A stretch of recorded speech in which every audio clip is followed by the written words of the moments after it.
think it's probably because of my age and, you know, who I am. I just never thought that, honestly, that I would come out publicly. I was out in my personal life. I was out to my band, my management, everybody. It was all cool.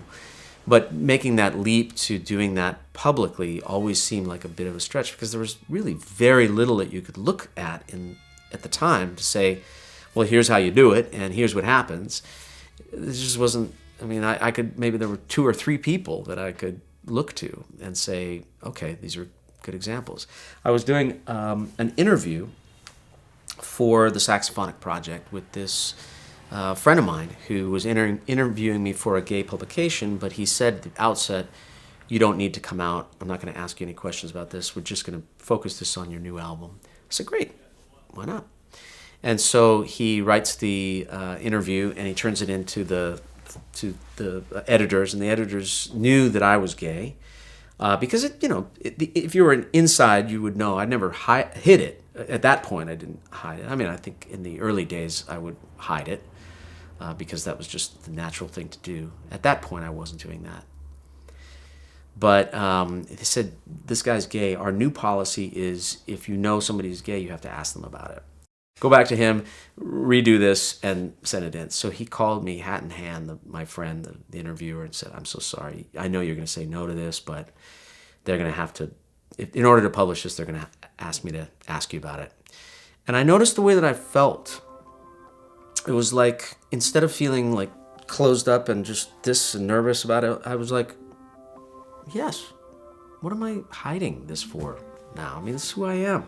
And I think I'd gotten to the point in my own life where I was just not willing to deal with not a full set of cards. I finally just wanted to have an integrated life, because you don't realize how hard it is to keep 2 lives going at the same time and not have them intersect, because you're just one person with basically 2 narratives, and it's highly fatiguing and disorienting, and it's just not healthy either. But I didn't have a tremendous amount of help with this or people advising me or any. I'm just kind of going with my gut. And my managers at the time, who were still my managers, Bill Leopold and Mark Graham, said, we support you 100%, but if you're going to do it with the right outlet. Do it with the Time magazine of the gay world, and that's The Advocate. And so in early 2004, my cover story interview in The Advocate came out, and I was finally, I basically said, I whatever happens, if this is the end of my career, I'm okay. I hope it isn't, but if this does happen, I'm all right with it, because hey, I had a great run so far.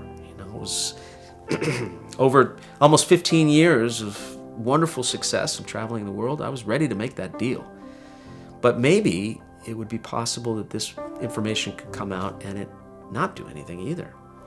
So the information came out.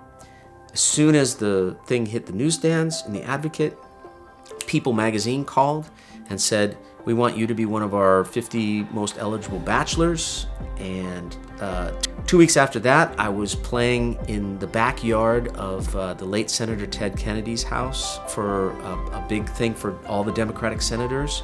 And I was hanging afterward with the senator and his wife. And he called my mom, to say hello to her. My mom didn't believe it was him. All this amazing stuff happened from just me saying, this is who I am, and being authentic. And it was a great lesson to learn, because it doesn't matter what fears you have in your life, just pushing through those fears of showing up in your life as truly who you are authenticity is always rewarded. And it was such an amazing reward, and really informed the rest of my career, because once you face that kind of fear, everything else just, it doesn't ever amount to anything even close to that. So I'm grateful for that experience.